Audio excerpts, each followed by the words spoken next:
પ્રણામ ગુરુદેવ. મમ નામ એકલવ્ય આસીત ધનુર્ધરમ ભવિતુમ ઇચ્છામિ તૃતીયમાં શ્રી કૌરવાન પાંડવાન ચ પાર્થેય ભગવત સિદ્ધરૂપે સ્વીકાર કરતું ન શકું. હું કૌરવો અને પાંડવોને અભ્યાસ કરાવું છું. હું તને મારા સિદ્ધરૂપે સ્વીકાર કરી શકતો નથી. પ્રણામ ગુરુદેવ.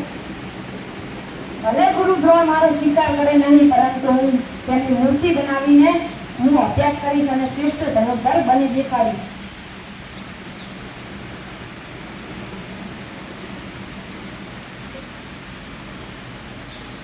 ગુરુદેવ, મને આશીર્વાદ આપો કે હું શ્રેષ્ઠ ધનુર્ધર બની દેખાડું.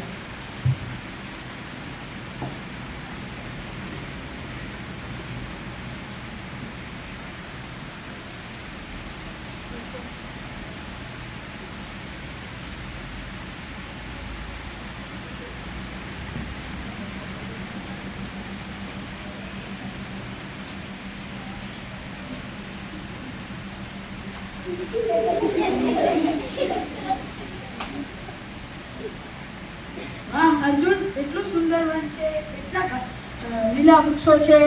હા ગુરુદેવ, તમારી વાત સાચી છે. આપણે વનનું જેટલું વર્ણન કરીએ તેટલું ઓછું છે. ગુરુદેવ, આમ એ તો ખબર છે મહા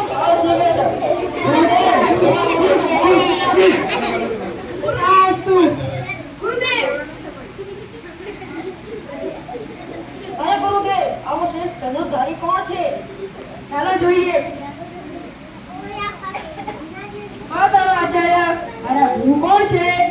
ચાલો હું તમને મારા ગુરુ પાસે લઈ જાઉં. કેશવ આચાર્ય, આ મારા ગુરુ છે.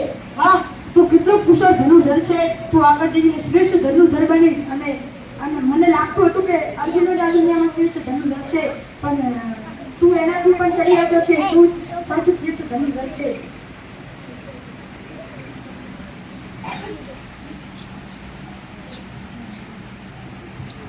એકલવ્ય બહુ શ્રેષ્ઠ ધનુર્ધર છે. જો એકલવ્ય શ્રેષ્ઠ ધનુર્ધર બની જશે તો મારું સપનું તો સપનું જ રહી જશે. મારું સપનું હતું કે અર્જુન જ શ્રેષ્ઠ ધનુર્ધર બને. જાઓ, એકલવ્યને બોલાવી આવો.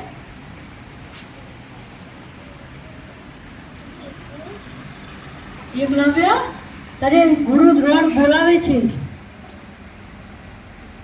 પ્રણામ ગુરુદેવ. તમને મારી શી જરૂર પડી?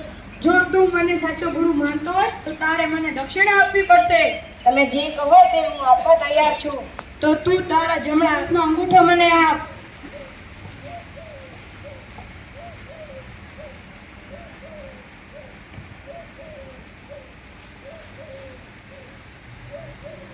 લો ગુરુદેવ, ગ્રહણ કરો. તથાસ્તુ, સુખી ભવ. તું જ આ દુનિયામાં શ્રેષ્ઠ ધનુર્ધર છે. તે સાબિત કરી બતાવ્યું કે તું ગુરુની પ્રતિમા પરથી આટલો શ્રેષ્ઠ ધનુર્ધર બની શકે છે. તારામાં આત્મશ્રદ્ધાની ખોટી કમી નથી. એકલવ્ય એ આત્મશ્રદ્ધા અને આત્મશ્રદ્ધાનું પ્રતીક છે. એકલવ્ય આપણને શીખવે છે કે પોતે જ પ્રકાશ અને પોતે જ પ્રકાશ રૂપ બનો. જો આપણામાં આત્મશ્રદ્ધા હશે તો આપણે કોઈ પણ સિદ્ધિ મેળવવી મુશ્કેલી નથી.